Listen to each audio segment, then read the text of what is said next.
Shalom, selamat pagi, warga jemaat GKI Ebenezer Timika, dari rayon Yerusalem sampai rayon Yordan, dan juga warga Kristen dimanapun berada.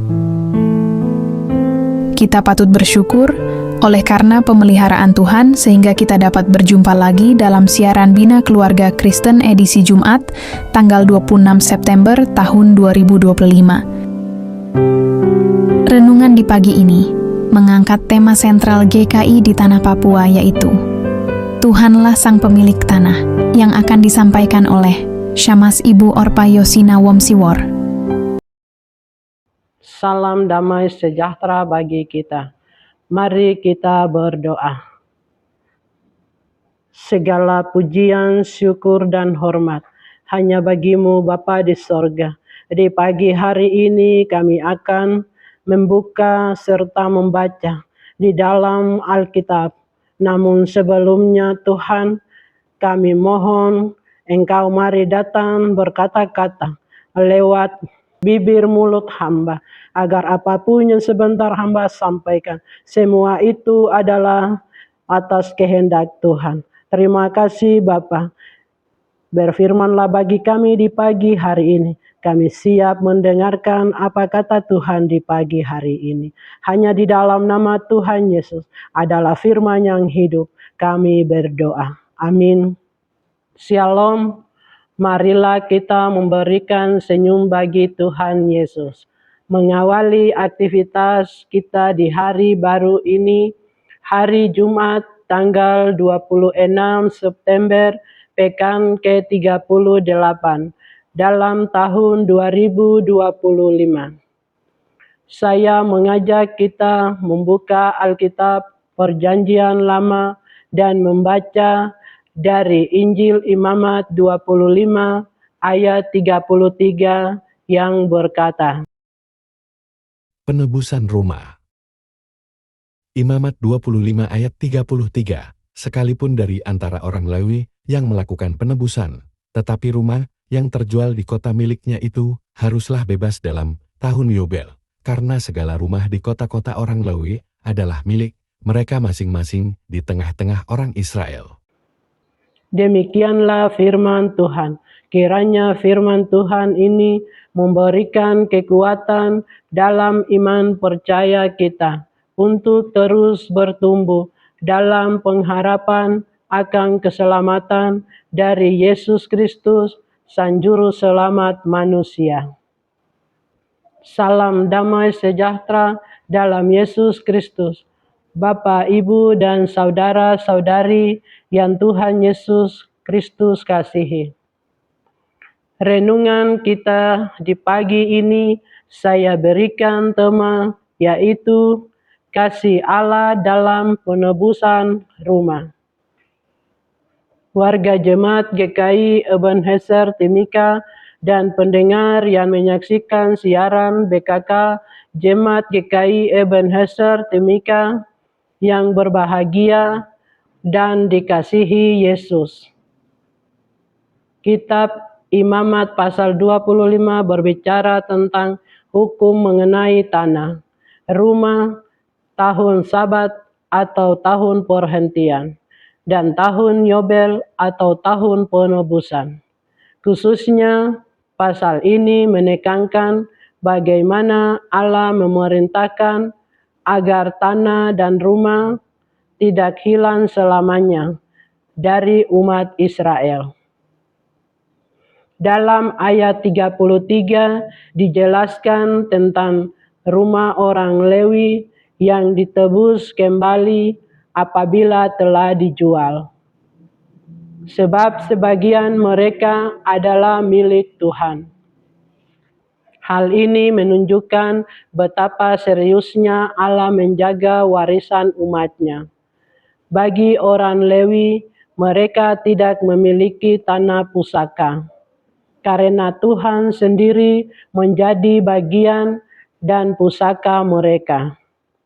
Namun Allah tetap menjamin hak mereka atas rumah di kota, sehingga mereka tidak kehilangan identitas hidup.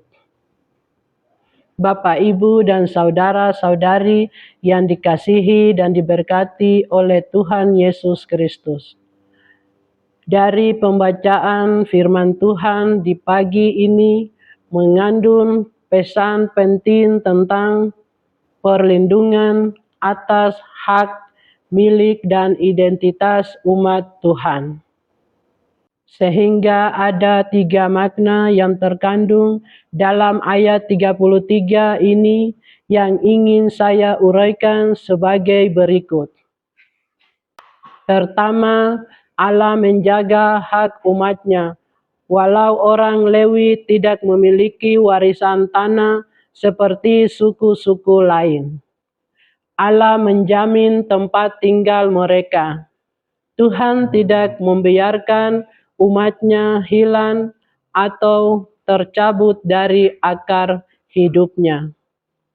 Demikian juga Allah menjaga kehidupan kita, sebab kadang kita merasa tidak memiliki seperti yang dipunyai orang lain. Tetapi Tuhan punya cara sendiri untuk memelihara dan mencukupkan kita. Sehingga tugas kita tetap setia dalam pelayanan dan percaya bahwa Tuhan adalah bagian dalam pusaka hidup kita. Kedua, penebusan adalah wujud kasih karunia dalam Alkitab. Penebusan berarti seseorang yang membayar harga untuk membebaskan orang lain dari ikatan hutang atau perbudakan. Dalam Perjanjian Lama, istilah ini sering dipakai untuk menggambarkan penebus atau seseorang yang bertanggung jawab menolong orang lain atau keluarga yang ada dalam kesulitan. Dan dalam Perjanjian Baru, Yesus Kristus disebut sebagai penebus, karena Ia membayar dengan darahnya untuk menebus umat manusia dari dosa. Seperti dalam konteks di ayat 33, rumah yang dijual tetap bisa ditebus kembali, artinya kegagalan atau kesalahan di masa lalu tidak menutup pintu anugerah. Ada kesempatan untuk dipulihkan. Ketiga, simbol penebusan Kristus. Penebusan rumah dalam Perjanjian Lama menunjuk pada karya Yesus Kristus yang menebus hidup manusia. Hidup yang telah terjual karena dosa, ditebus kembali dengan darah Kristus. Ia memastikan kita memiliki tempat tinggal kekal dalam kerajaan Allah.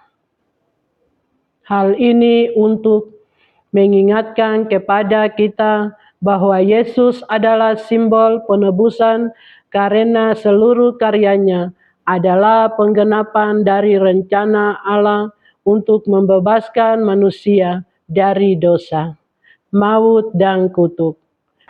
Dan dari korban domba Paskah, hukum Taurat, sehingga pengorbanan di kayu salib. Semuanya menunjuk pada Yesus. Sebab Dia adalah tanda kasih Allah yang menebus dan memberi kita hidup yang kekal. Bapak, Ibu, dan saudara-saudari yang berbahagia dan dikasihi oleh Tuhan Yesus Kristus. Kesimpulan dari Imamat 25 ayat 33 mengingatkan kita bahwa Allah adalah Tuhan yang setia memelihara umat-Nya. Ia menyediakan jalan penebusan agar umat tidak kehilangan haknya.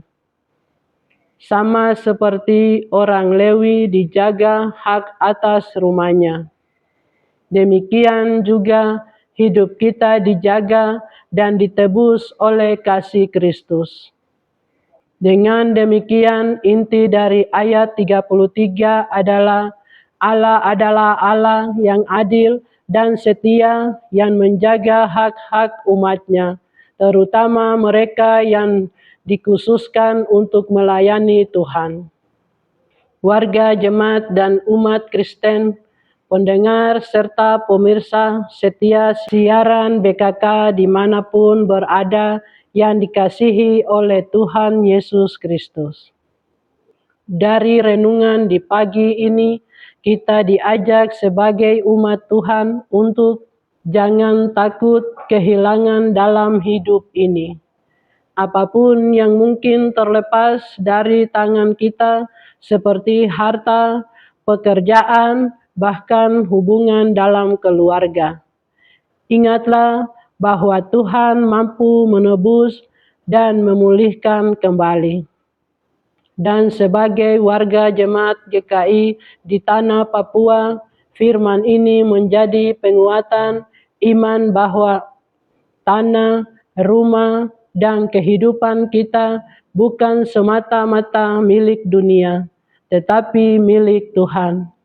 Maka kita dipanggil untuk menjaga iman, warisan rohani, dan selalu percaya bahwa Allah yang menebus tidak akan meninggalkan umatnya. Dan juga dalam kehidupan sehari-hari, marilah belajar memberi pengampunan, memulihkan hubungan yang retak, dan menolong sesama yang sedang kehilangan arah. Karena Allah juga sudah lebih dahulu menebus kita.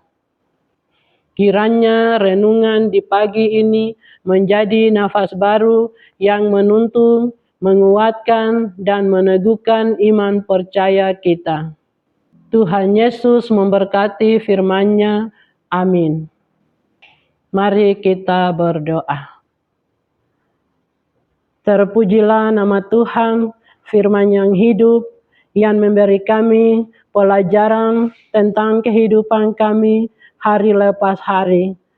Tuhan memberkati firman di pagi hari ini, agar setiap yang mendengar diberkati oleh Tuhan, menjadi sukacita, suluh terang di setiap jalan-jalan kami, untuk kami pakai melangkah, melakukan yang Tuhan kehendaki bagi kami. Terima kasih Bapa. Di hari ini kami serahkan seluruh aktivitas kami ke dalam tangan Tuhan. Biarlah Tuhan yang menuntun, biarlah Tuhan yang memberkati. Terima kasih Bapa di dalam kerajaan sorga. Inilah doa kami, inilah ucapan syukur kami di pagi hari ini. Hanya di dalam nama Tuhan Yesus kami berdoa. Amin. Demikianlah renungan firman Tuhan yang telah kita dengar di pagi ini. Kiranya Tuhan Yesus Kristus akan menyempurnakan firman-Nya bagi kita dan memberikan kita kekuatan dan menyertai kita dalam aktivitas dan kerja kita di hari ini. Tuhan Yesus memberkati. Shalom.